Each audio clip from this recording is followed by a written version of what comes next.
Hello. Hello. I'm Callum. And I am a satellite. And I'm in orbit all the way around you. And that's Nick. And this is... That's Eurovision, baby. Yes. Mine this week. It's yours this week. You got it. You got me good. Got you in one, I wasn't Sharon. even bothering this time. I was just like, ugh, it's his. You know when you've lost. I know. already. I lost the battle before I even started. So, welcome back to another episode of our How to Sort of Win Eurovision 2025 series.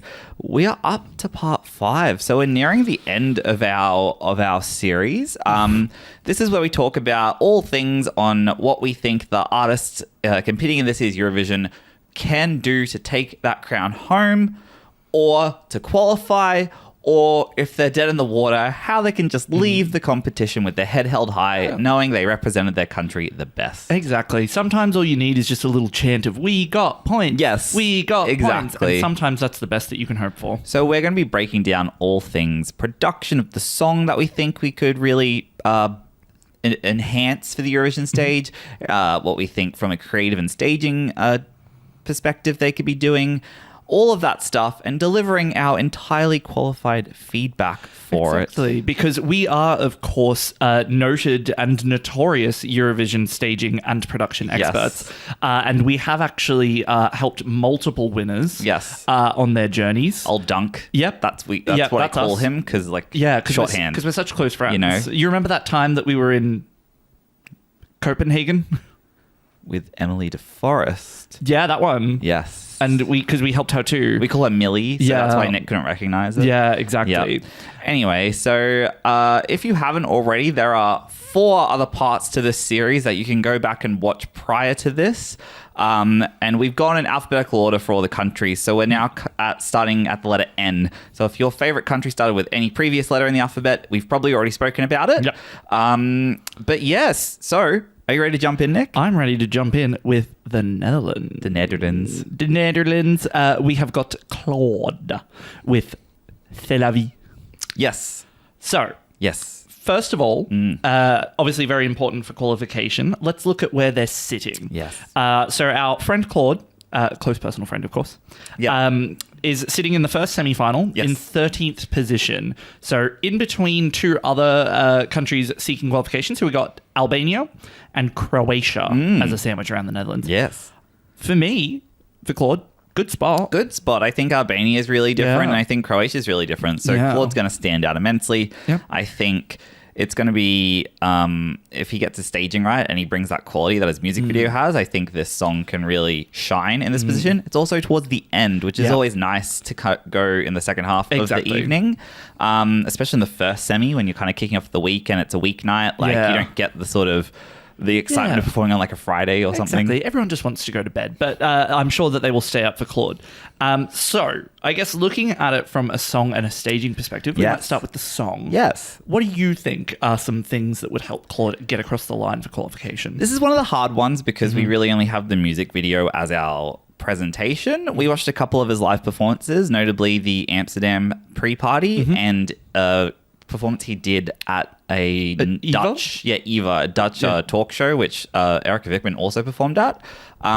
So kind of hard to deliver notes on what a live production needs more of, because I actually think the sound mix and the vocals in his music video and the recorded version of the song are kind of brilliant. Yeah. And I think this song, to its benefit, it doesn't have a lot of elements to it. It's kind of like got that beat to it. Some nice strings and whatnot in the production, but it's not like there's hidden bits that'll like turn it up. I actually think it's really well balanced. Yeah, I think that like what we've seen so far, because I think that the Dutch talk show performance was like a real standout for me. Yeah, it looks so cool. It looks incredible. I think that the sound and the mix is really, really good. I think, the main thing is just going to be, I think, about building that connection with the audience on this one, because I think that they'll put together quite a cool staging package. I'm confident that the Dutch delegation are going to do something kind of special this year. So maybe let's jump into the staging. Yeah, this is a staging song. So if you haven't watched our previous episodes, just know that we do talk a lot about production if we feel like it needs it. Usually if a song doesn't have a lot of notes to it, it means that it's kind of ready to go. We don't have too many notes for it because it's kind of what we've seen we love. Now, talking about ready to go. If you haven't yet, I would highly recommend watching Claude's performance on EVA, EVA, the Dutch talk show. You should be able to find it on YouTube, just searching that. Maybe we'll pop a link down below. No, you do your own research. Honestly, if you saw the performance there, it was very much like I mean, look, I don't like this song as much as I like Finland, but it was kind of, for me, watching that, like the same thing that I had when I watched Erica's UMK performance of this is I'm just winner. Like, they've done it. Like, that's exactly the staging that needs to go. Just drop some dances. What it was giving me was Claude had won, and this was his performance like the following year in the Netherlands, his women's performance, so he could have the full staging and like 1,000 dances and whatnot. Yeah, like a very full, like, celebrated performance. So I get that. Biggest issue is obviously he had about 15 backup dancers and a whole bunch of production. So Nick, tell me. Don't get me wrong, it was very effective. But, okay, I'm going to challenge you then. What are you stripping from the EVA performance so that he can perform in Basel? About 9 dances. Honestly, I thought that it was really cool. It was like quite a moving, like a movement journey throughout the set. Kind of went like under the ground, backstage, doing things. He also did walk out into a courtyard full of dancers, and then they were all rained on. Probably not practical for the space of a 3-minute performance and a 30-second stage changeover, but loved the energy. It was really cool. Yeah, I don't think it added anything in particular having them rained on. It was nice. I think that was probably the least impressive part to me. The most impressive part, actually, is if you watch it, there's this moment where all the dancers almost like running around him like he's in a spiral, and it's creating this really cool effect. I would love it if we could try and replicate that with less dancers, obviously. I think there was also the moment just before they went outside into the courtyard where like, all the dancers were sort of around him, and they had like the pulsating lights. There was like just an array of lights all around him that were like boom, boom, boom with the beat, and I thought that was extremely cool. Yeah, I think so. Let's extrapolate on that. Lighting, I think, can be really cool in this song. Yeah, lighting on the beat. Yeah, lighting to kind of punctuate between verse and chorus too. I think it'd be really nice here. I think what I enjoyed about this was that the staging of this performance was really reminiscent of the music video, but wasn't just like a direct copy of the music video. That's a very good point. Yeah, it was like, it kind of like brought a lot of the elements of the music video to the point where you could be like, oh, it was like when he was doing the painted background scene. Oh, it was when he was doing this. And it was like, I really quite enjoyed it. Yeah, I guess I don't really have too much for it. I think he's in a pretty safe position. I know that there's talk about this song winning. I don't know if I identify with that. But being that we are now telling them how to win, I'd say to give them their best chance doing what we've already seen there would probably be their best chance. Something really visually impressive with choreo is this song's best shot to win, because I think the recording of the song, it's a little like... It's a bit mid-energy, and I think the choreo and Claude's stage presence is what will elevate this. Exactly, I agree. And I think the lyrics are a bit weak. Yeah, look, we don't. Yeah, but like the song itself is fun. I think it will it's easily digestible for a wide audience. And I think with a really cool choreo package, I think it would look great. Yeah, sorry, you go. I need to give my input as well, because I had an idea. I like the painted backdrop motif. I think it's one of my favorite still shots where he kind of walks in and it's like he's in a painting. I'm wondering if maybe there's like 3 or 4 of them along the stage in Basel, and we kind of follow him dancing between them, and then he strikes a really strong pose to look like a painting in front of each one.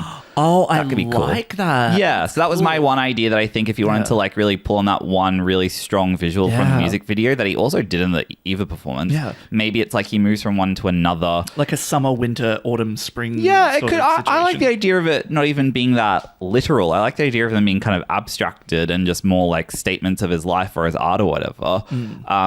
And he strikes a really solid pose at a certain point in the song, and it kind of feels like a painting, and then he moves out of it with his amazing dance moves and everything. It's like Wipeout. They have those like foam boards that are like running towards him, and he has to do the cutout. Yeah, the hole in the wall show. Yeah, exactly. That'd be perfect. Yeah, so that's our thoughts on Netherlands. Yeah. But moving on. We're going to Norway next. Yep. Woo! Any segues, Nick? I have one. We're catching a segue to Norway. Gosh, if you're going to be the segue boy, you better have good segues, is all I'm going to say. All right, you tell me your segue. Speaking of dancing men. Damn it. Yeah. It's it was there. We got Norway. Speaking of another very different sounding song, but with like a great lead male who can dance a little tush off. We're going to Norway. Carl Alessandro later. Nick, let's talk about its position in semi-final 1. So I think this part of semi-final 1 is kind of cooked. Because so basically you've got Spain hyping them up, Ukraine middling them out, Sweden sending them mental, Portugal mellowing out. Then you go into Norway hyping us back up. Then you go up to Belgium ripping the roof off, and then you go back to Italy, and it's just what a journey. What a journey of songs. It's peaks and troughs. Yeah, so pretty much bang in the middle of semi-final 1. I don't think that there's any really conversation about this not qualifying. Yes, there is. Majorly. About it not qualifying? Yeah, it's sort of towards that borderline area of the semi-final qualifications, I'm pretty sure, if we look at the bookies odds. Call me delusional. I don't see a reality in which this doesn't qualify. I think it's too strong of a song and a package. And that might be an entirely biased perspective. That's okay. Give me your thoughts, though, on the production of the song. I can't. Oh, look, there you go. I was wrong, guys. Yeah. I concede he's got an 80% qualifying chance according to the bookies. Yeah. 6th of the 10. So thank you. He's okay. Thank you. He's kind of at a good foundation. I honestly have no notes for this one. Song-wise, I think like the mix that we saw at Melody Grand Prix in Norway? Yeah. At Melody Grand Prix was pretty much perfect. This song actually has some really interesting instruments that are used in it. Like, it's not just he's famously inspired by Zari by Marina Sati. It's one of his favorite Eurovision songs, and he wanted to bring elements of that into it. Absolutely fabulous. And it sounds fantastic because it makes it sound... Because I think that this could potentially veer into being just another pop song. But I think that there are some folky elements to it, and mainly in the instrumentation in the background, that I just think is so cool. I really enjoy it. What are you feeling? Yeah, from a production standpoint, I think this is one of the few songs where I actually thought the live performance sold me more on the song than when I first heard it. So, Carl clearly is really good as being a salesperson in terms of he took when I first listened to it and had no visual of it, I thought, oh yeah, this is Norway's best song of a pretty weak group this year. But maybe it won't qualify. And then we saw it live and we're like, oh crap, he's here. I mean, he's like really high on your ranking, isn't he? Oh yeah, he's like 3rd. Jesus. I adore this song. So... Not much I have to say on the production. I think we just have to, and same for Claude and same for all of these dancing boys, is you need breath control. Mm-hmm. We need to make sure that if you're going to be cutting these moves, you can get back into that verse and sound just like the recorded version. But Carl's kind of proven that already in the national final. Yeah. So staging, Nick.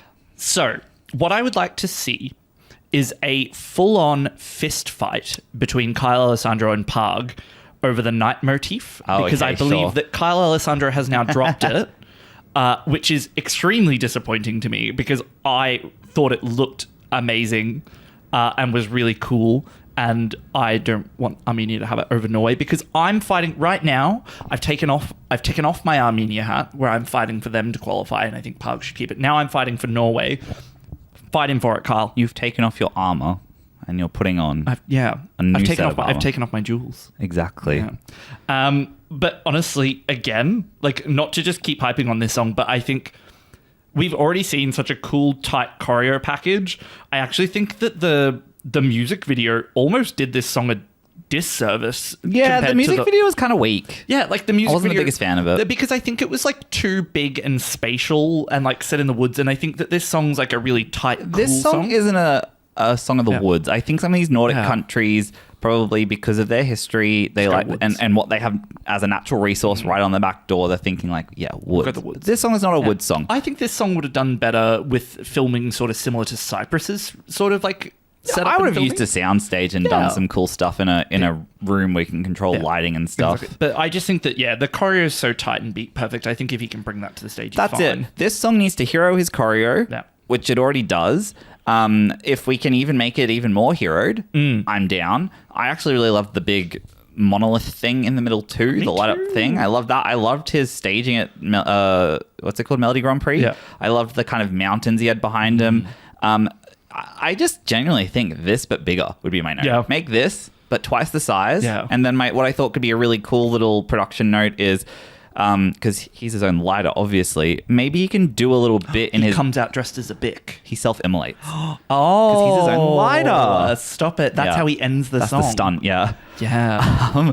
No, I thought it'd be cool if he maybe like did this little stunt where he like set the stage on fire. You know, if you've seen the national final, you see the kind of row of fire. What if he does something to like light it, and then all of a sudden like a big ring of fire around the stage starts, and that's how he get into the first verse. And then in like the last verse or the last chorus, it's like pillars of fire just shooting into the air. Or hear me out, like at the very end of the staging, he like blows fire at the end. Like it'd be a bit tack. And to be fair, he'd have to have like lighter. Yeah, one of the backing dancers just fully like gives him a swig of like. Maybe he can have fire breathers as like backing dance. Yeah. Like he's got his 2 choreo backing dancers. Maybe have 2 other people on the wings kind of blowing fire during it. Yeah, that'd be kind of fun. I don't know if I'm sold on it. I wouldn't want to waste a dancer for that. He had 4 dancers, right? I'm going to say yes. Or 2. I think for the national final, did you only have 2? You're going to see the preview down here and be screaming. We can't see it. Yeah. But the point I'm trying to make is I wouldn't have a fire breather. I think that's kind of going into slightly tacky territory. I just kind of wanted him to do at the very end. I just like the idea of him doing some bit before the first chorus where he almost like flicks a match or something and it lands and the whole stage, like that line of fire starts. Could be something even more simple where he doesn't have to do anything to make it start, but there's just this bit of it happening. But that's my only note. He just like points at it or something. Yeah. Like the drag queens, the pageant queens who point where they're about to go. Oh, he's got a big, my staging idea, massive fake acrylic nails. Yeah. With flames. No, just on them. one giant acrylic nail. Just one on the point. Love that. Okay. So, speaking of fire. Yep. Gaia. Yeah. That's the one. We're going to Poland. You know what rhymes with fire, guys? Gaia. We're going to Poland, baby. Honestly, I'm giving you that. That was brilliant. No notes. We're going to Poland, baby. We got Justyna Stekowska. Stekowska, yeah. Stekowska. Yep. Apologies again if I've mispronounced that. I always do. With the song Gaia. So, she... Look, again, I feel like this is another song where it's like there's no reality in which this doesn't qualify. Well, let's talk about that. Okay. It's lower than Norway in the odds that I just checked. She does have a bit of a rough spot going second in the first semi-final. She does have a distinct advantage of being one of 2 women in said semi-final. That's literally my 2 points. I'm like, they've given Poland such a crap slot for such a strong song. And if it was me, I would have even put someone like Spain second because it's like, who cares? I would have, or maybe like put Portugal up though. Yeah, it's a good point. So it.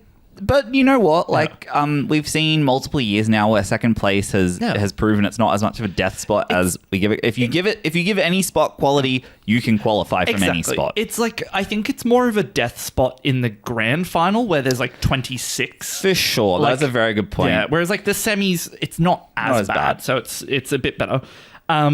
But yeah, so just after our openers in Iceland, yes, and just before Slovenia, so we are picking them up, and putting them Look, down. we're going to talk about this with Slovenia. I actually think the 1-2 punch of Iceland and Poland is going to be a fantastic way to start Eurovision this year. I agree. And the energy is going to be zapped out of the room like that with Slovenia. Yeah. But that's not what we're here to talk about. Especially because then on the other side, you got a very manic performance from Estonia.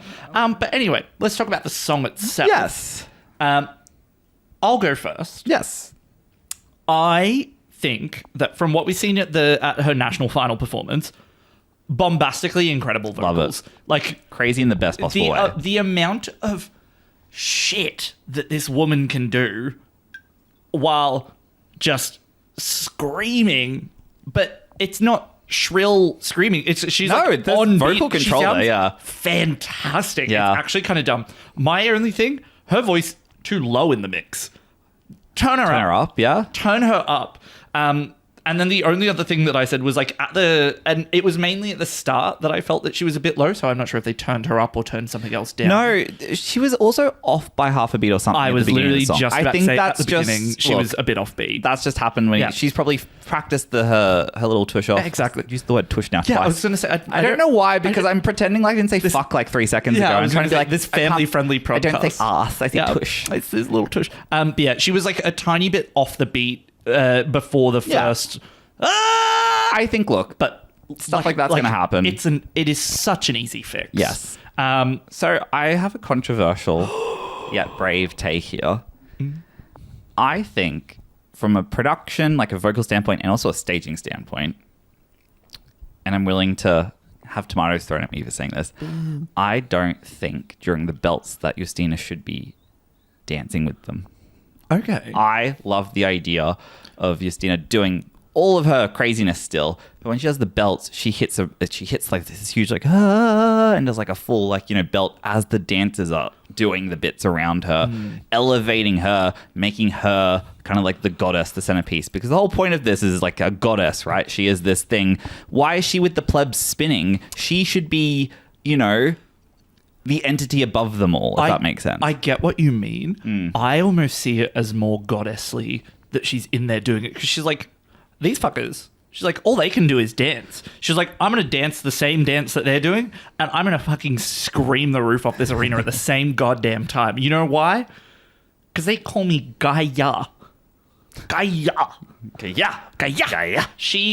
So it's controversial, and I fully expect you to be like, no, fuck you in that opinion. So, but I can see a world where she's striking this pose, or she's pulling that, and say the two male dancers are lifting her as she's belting, and it's creating this like beautiful, they pick her shape. Up. It's like Blades of Glory. You remember that Will Ferrell? I know the movie. I just don't know where you're going with it. They pick her up by the ankle, and start as spinning, she's belting. There we go, and spinning her around like a helicopter. Or she has one of those ponytails in the helmet, so she can start doing the thing. Yeah. Stop. So that was my thing. That's fair. So staging, though, outside of this, it's chaotic in the best possible way. I said it before. I actually don't think there's that much to fix. No. I do think. So one thing I also noticed is I felt like watching the performance, you could almost see her thinking in real time, oh shit, I've got to get to this point or do this part next. Yeah, just let her do it in the one How bit. do we clean it up to make it not look like so much of a, I've got to get from A to B to C to D to E. Like, I feel like we want this to feel as effortless as possible. But again, I guarantee you she's practicing the shit out of this song. She's practicing a little tush off. And we're probably not going to see... anyone else in 2025 saying tush? Yeah, I'd say we won't see that. Yeah. Tushy. Do you remember, what was his name? Tussie? 2 million voices. Sorry, continue with your point. So anyway, that was my thing. And then the other query and quarrel is, how do we solve for the fact that she likely won't be able to be lifted in the air in Basel, because you can't have hanging things in Eurovision. Can't you? Yeah, Erica won't be able to hang her microphone from the ceiling, etc. Boo. That was a rule in previous years. Guys, if I'm wrong, let me know. But I'm pretty sure you're not allowed to like have props hanging from the ceiling. Oh, that's disappointing. So it was why the panini press for Loreen was... Oh, yeah. It was like yeah, because it was a pain in the ass because they had to put it all together as like one piece. Yes. Yeah. So my notes. I don't think this was stupid and chaotic enough. Give her a t-shirt cannon. Give her a t-shirt cannon on that stage. I want her to be full, like bazooka cannon in each arm at the end of the stage. Like, and just blowing t-shirts up to the back of the arena. Probably. Can someone confirm that for me? Can someone confirm that in the edit? Are you allowed to blow things into the audience? The Simpsons will predict yet another thing when someone is killed by a t-shirt cannon, just like Maud Flanders. Yeah. Honestly, like, give me a real one. Launch her into the crowd. Oh my God. Put her on those straps, send her flying. She would love that, though. She would thrive. She would spend the whole song flipping in the air if she could. She just knows that it would make her sick. Look, honestly, for me, for this one, I think that chaos is this song's friend. Yep. Because I think that doing what she's doing, I think will drive the audience into such a frenzy, because there is not a single moment to breathe. But unlike Spain, it works perfectly. Oh, it's so good. It's so dumb. My only commentary was just on and I think I've heard this said by other commentators as well before, is the bit where she's doing her vigorous calisthenics. Yeah. It's looking a bit aerobics style. It's looking like it looked weird. Yeah. Just don't do that. So it would be my only note. I have my last note, and we'll move on. Is I actually think get her out of the black latex into something that's going to pop on the stage, because obviously when you're in an arena, black is going to make you fade into the background. My thought is give her some iridescent armor almost. I want her to look like an alien queen, you know? Yeah. Sort of like the sort of skin tight stuff so she can pull all her moves, but iridescent and kind of structural.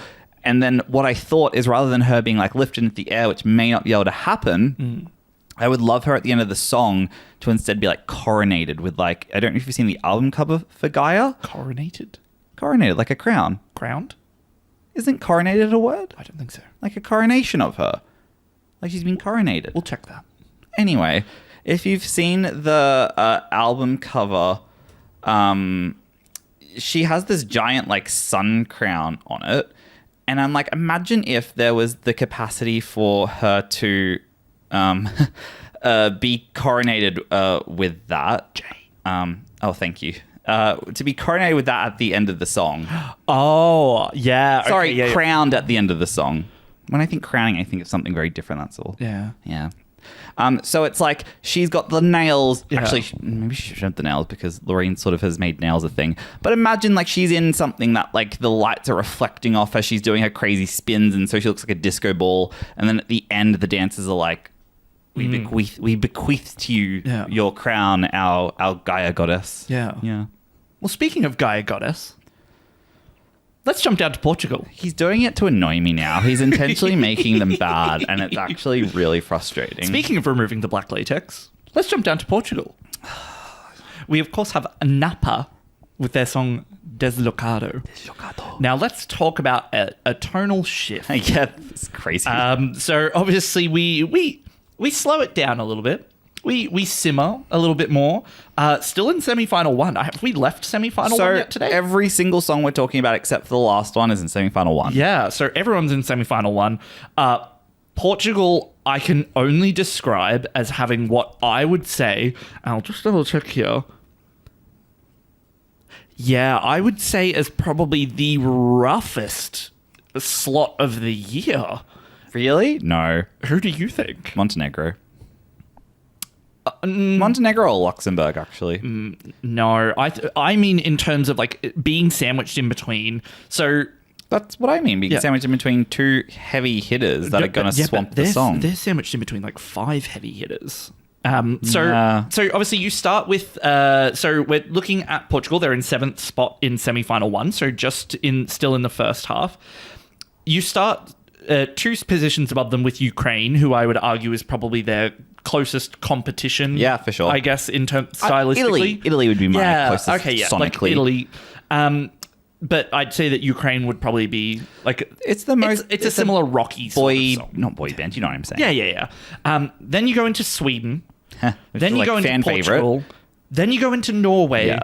Then you go into Belgium, and I think that you've got so much noise and energy around this. Yeah, to simplify it even more, take Ukraine out of that, take Italy out of it. You're going from the favorite to win this year, which is going to be crazy. It's going to be feral in there. And then Portugal comes on. And it almost feels unfair to send these guys with a song that is easy listening, chilling with the window open and a nice sea breeze coming in after in Sweden. Yeah. Like that's where I think this song's really going to struggle because it's gonna be outshined. Yeah. But Nick, we have a challenge ahead of us then. Exactly. We need to figure out we're using maths and data and vibes exactly how Portugal can qualify this year. So please. So also don't want it to seem like we don't like this song, because I love this song. Fabulous. I just feel like it's just a victim of they've just had a rough really rough crack of it. Yeah. So my main notes for this is that I don't think Eurovision is the place for them. I think that they should have sent this to the Triple J Hottest 100, because I reckon they would have absolutely cleared. But that's neither here nor there. Very Australian. Yeah. They're very Australian sounding. So I think that would have been a good one. Yeah. If you don't know what that is, for any of our international listeners, it is a extremely popular music contest here in Australia. You've mentioned it like 4 times already in the podcast. Well, never mind. But yeah, so I think for me, I don't think that there's anything really sonically that they need to do, because I think the song is what it is.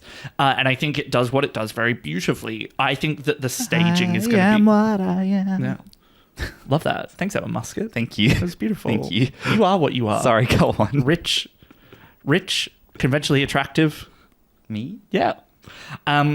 But yeah, so I think that the staging is going to be the main one for this. Yes. Do you have notes for the song, or do you want to jump into staging? No, I think there's something to be said about maybe being a balm after like chaos. That could be a strength.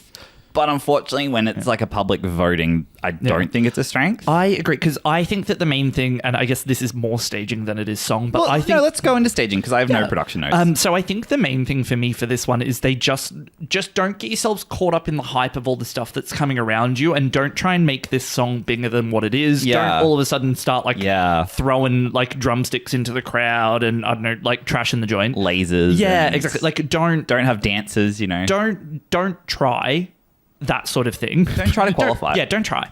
Just don't. Just go home. No. So like, don't get caught up in that. Stay in your lane and do the thing that works for you. I think that's fantastic. Yeah. I think these guys seem like they're not interested in trying to not at all. Like pop out of the crowd. That's exactly what they should be doing. Like they just want to go back to their little island, Madeira. Yeah, they just want to go back to their little island and chill. I think that this song is gonna. If you listen to us talk about Italy, it's probably kind of a similar situation where it's like stripped back.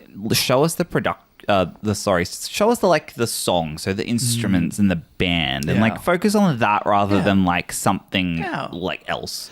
I think also like don't focus on trying to fill up the stage. Oops, sorry. Don't focus on trying to like fill up the stage. I think really focus on, again, I feel like I've said it about quite a few songs now, but I feel like this is a song, this is like an intimate, like little peek into a vignette of their life. Like I think just bring it in close, bring the audience in for it.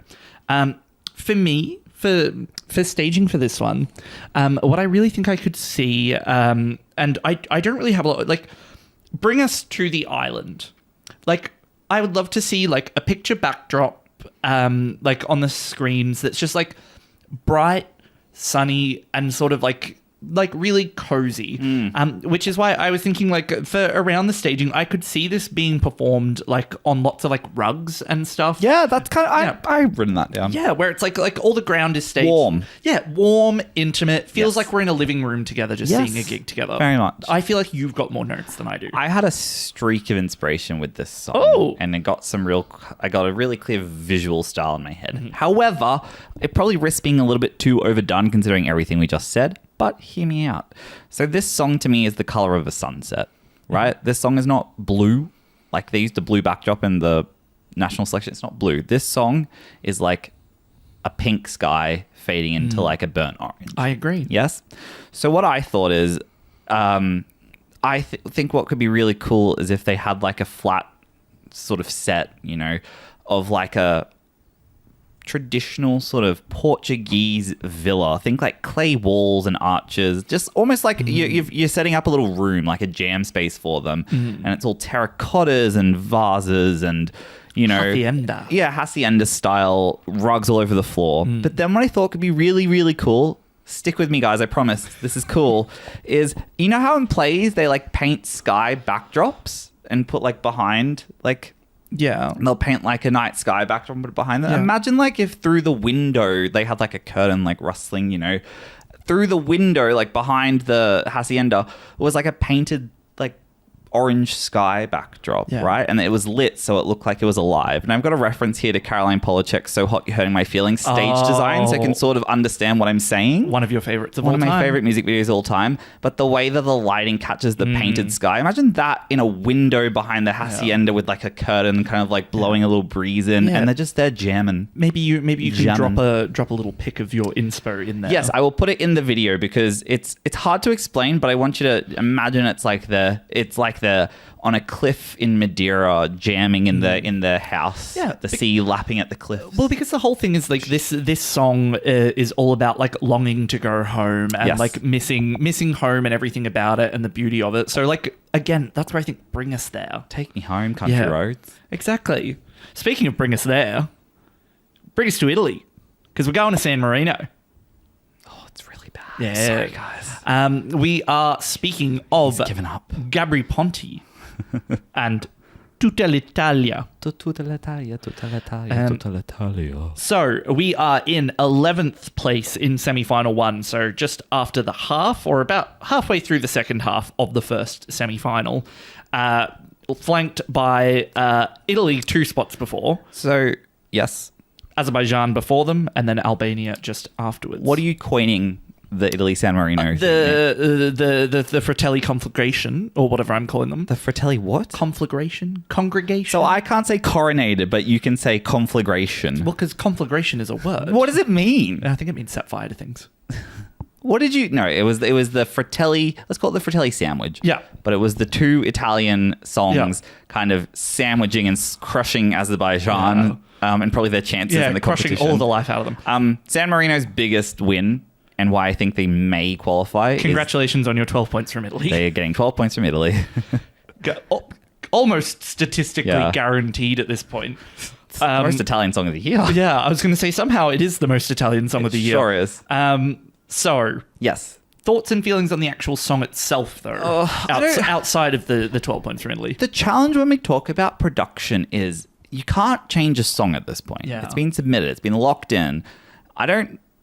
This song to me is too repetitive and it's just a taste thing. So I don't really know how to fix it from a production standpoint. Because it just doesn't go anywhere. It's like the same thing. It's the same energy throughout. And in a similar way that I'm not the biggest fan of Emmy's song, I don't like a song that starts and ends at the exact same energy. It kind of is like this.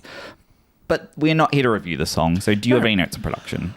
So, I think that what we saw at the national final, I think was awkward and uncomfortable. I think that the vocals at the start were really weak. He definitely got a lot better. I think he just had like a bit of a rough start on the vocals. The gentleman in his mask. Yes. In his carnival mask.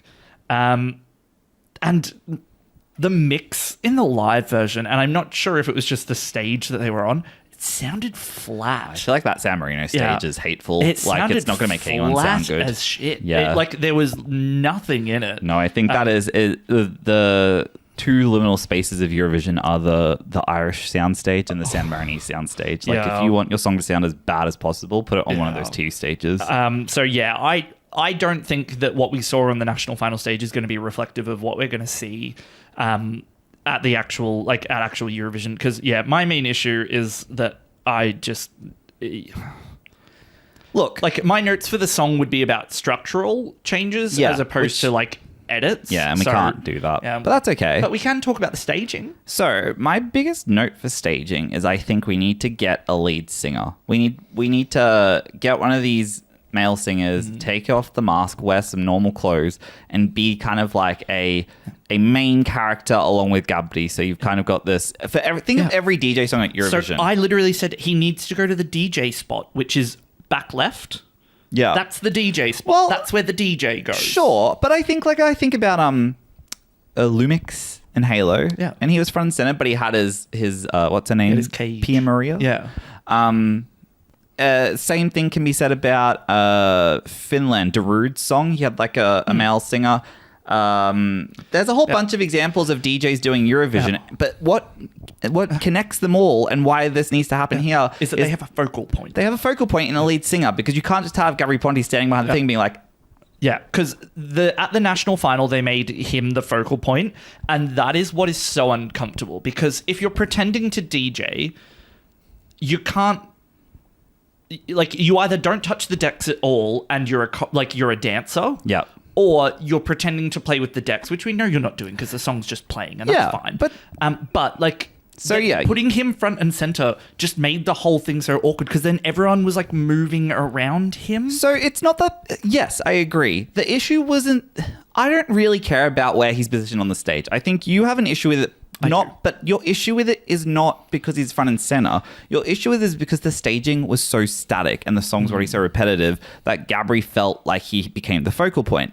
Keep Gabri at the center of the stage. Imagine you had a lead singer who was doing some work with the camera, work with some dancers, moving around the stage, but Gabri's still kind of in the main point. His centeredness now doesn't matter as much because there's a story being told outside of just, here's everyone along. It looked like the fucking Last Supper. They're all just like along the table like that. We don't need that. No. So I think get a focal point in the lead singer. And then also in the music video, there's that ensemble of dancers in their long sleeve red tops. I really like them. Get 4 of them. Beautiful. 4 because you have the DJ and the singer. Get 4 of them to also really be creating a narrative because Gabri can't, which is fine. Get the others out there dancing and singing and creating a narrative. And my thought was then at the very end, they can all converge on the DJ booth and do like this big party together. So kind of like the music video.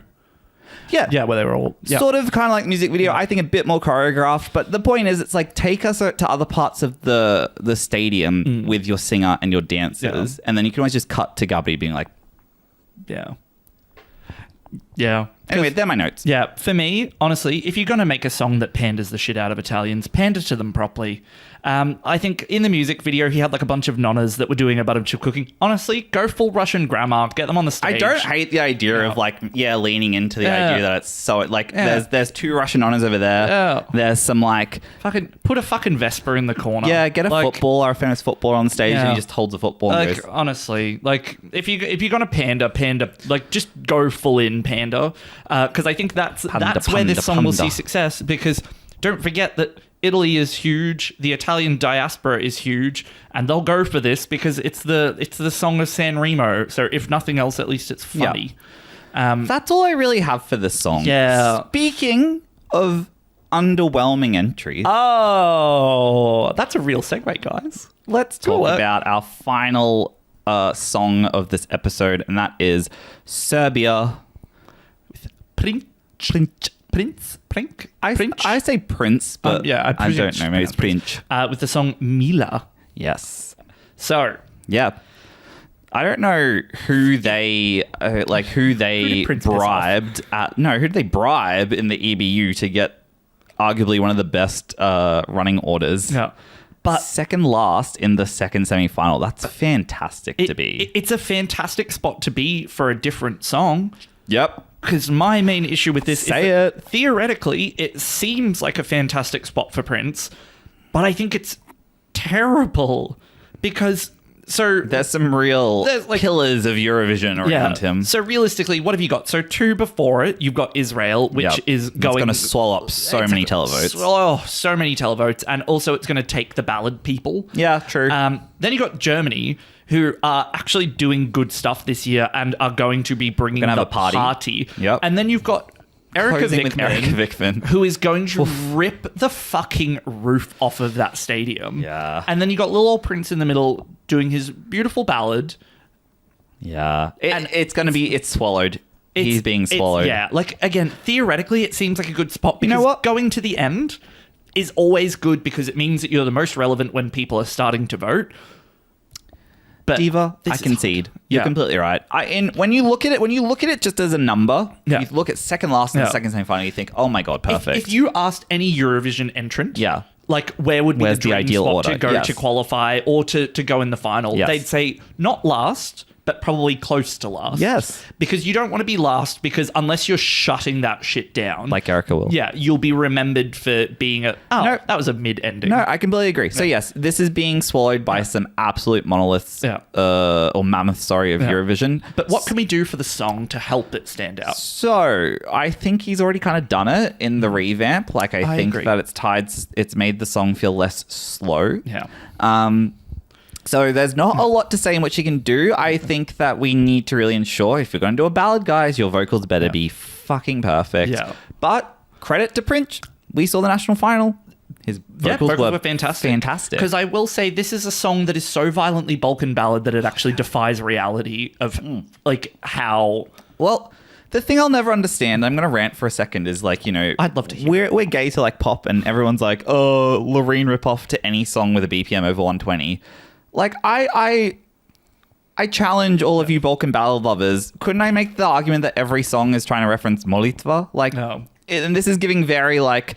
He got stuck in Eurovision 2009 and just never realized the competition kept going. Because I think the problem with this song is that it's not even the most interesting version of this song even in its own semi-final. Because you've got Montenegro, who I would argue does it better. So much better. But because it's in the 20 like that. Dobro Došli feels like a ballad in 2021 it's more in modern. a lot of ways. Yeah. We're in 2021 apparently. he said modern 4 years ago. But yeah, I think that I agree. I think the revamp adds so much. I think that it just adds a bit more depth and drama. And I think, like, again, his vocals are fantastic. Yes. I think he performs it so well. But when we talk about the staging, Oh my God. what I would love is, firstly, I want to talk about the real winner of Eurovision 2025. And that is whatever soundstage studio that rented space to Serbia and then immediately rented the exact same studio space to Montenegro 15 minutes later. The morning television studio, yeah. Were they not shot in the same room, but with slightly different styling? They took the revamp versions both feel very similarly coded. Because when I tell you that when the revamp of Serbia first came on, if I hadn't have seen Prince standing there directly in front of my eyes, I would have been like, Callum, why did you put Montenegro on again? Yeah. So let's talk about the 2-for-1 deal on that. That's good. I think this song's staging. That's good. That's good. This song's staging. Hate. I like... Hate. Well, I like... But we're not talking about hate. We're talking about how to fix it. That's true. I actually kind of like the moon. I don't mind the moon. I don't hate the moon. The moon's fine. It's cool. It's a good set piece. Yes. Keep that. Yes. Otherwise, I think go the route of the video. I think the music video was better because I think It was. there was a little bit too much happening for me, and it was also a little bit trite, the national final staging with the rose and everything. Ditch the rose, ditch the rope gal, incorporate more of the video, because I think, again, with this sort of song, and oh god, we had a Bambi counter, now we're gonna have to put an intimacy counter up in the corner as well. This song is about being intimate and creating an intimate connection with the audience. I don't need a woman flying from the ceiling. Yeah, get down. Yeah, get down. Get down. Like that's Poland's space. Poland's space is up here. You're down here. So stay on the ground. I would love to see like maybe a dancer on stage with him, although I do feel like this is also a little bit overdone for the Balkan ballads, but the dancer who is playing his love, the one who's left and he desperately wants to win back. I think like having a bit more of that and creating a really intimate, delicate performance, I think will be key for this one. I like the smoke, and I liked that in the music video he was making a lot more, it was like a lot more pleading. It was a lot more direct connection. It's what the song is, accept it. It was a lot more pleading. It was a lot more direct connection, and I think that that's the most effective way to stage this. That's me. What about you? So I want to change everything. I think that I've discovered my biggest issue with this song is it is too earnest for its own good. Yeah. Like, I can't help but feel like when you watch the song being performed, they're like, oh, guys, this is the greatest piece of art we've ever made. There's this real sense of like seriousness to a song that it starts to feel a little bit funny, and you don't want to do that with a song like this. It's giving so serious, it's camp. But it's not camp yet. That's the problem. It's not quite there. It just feels like dated. And so I think the biggest thing this song needs is fashion update.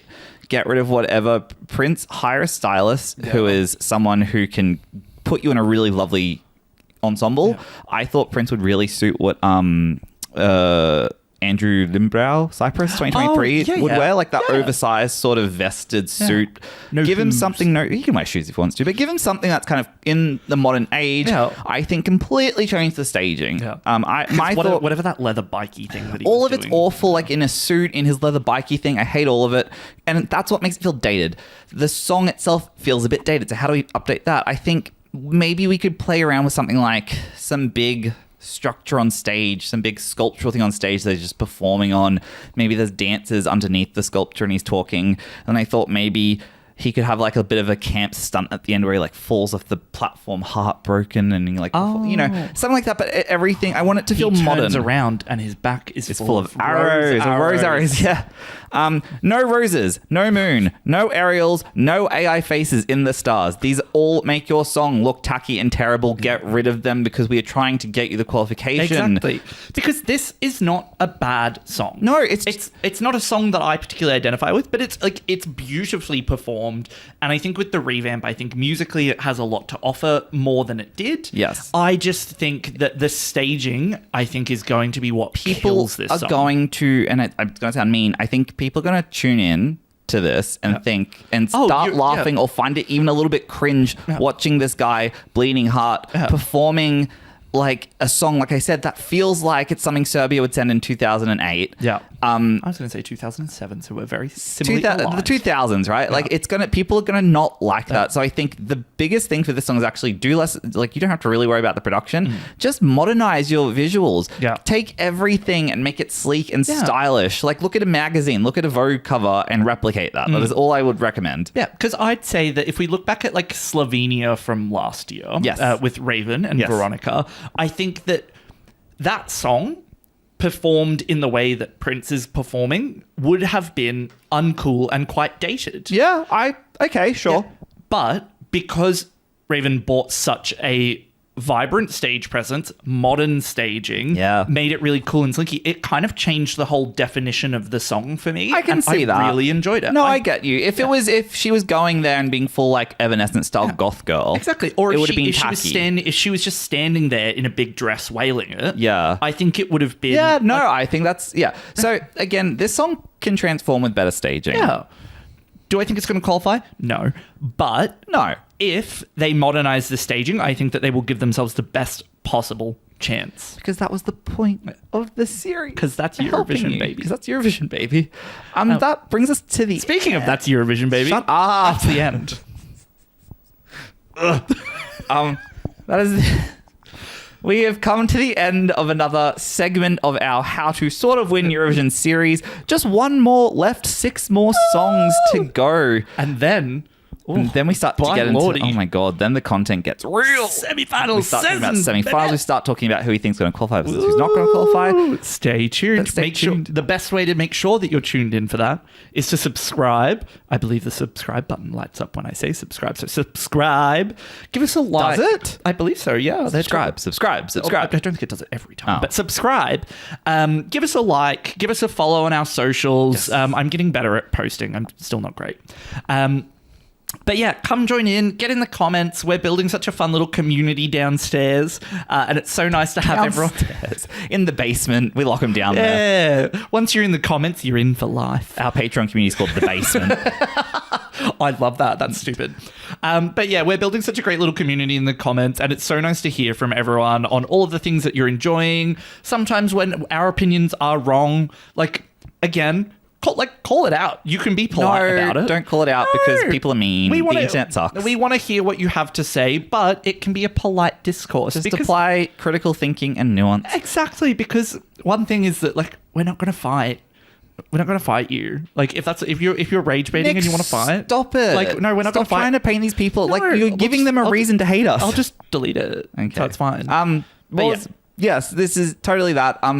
I like hearing people's own imaginations. It's my favorite thing. You also listen to songs and see the music videos in your head. Yeah. So whatever you have felt with these songs that you don't feel like we mentioned, or you have a great idea that you're like, oh, I need to get it out, put it in the comments because I love reading that stuff. We've seen a couple of really cool ideas already in previous videos, so keep it up. Yeah, shout out to one of our favorite users, Cookie Roller, who's always down in the comments providing us with opinions on everything and always brings such a fun and different perspective. Oh, not a shout out. No, shout out. Love you, Cookie. But that's us for today. Yes. We'd like to thank you for joining us, and we hope that we will see you next time.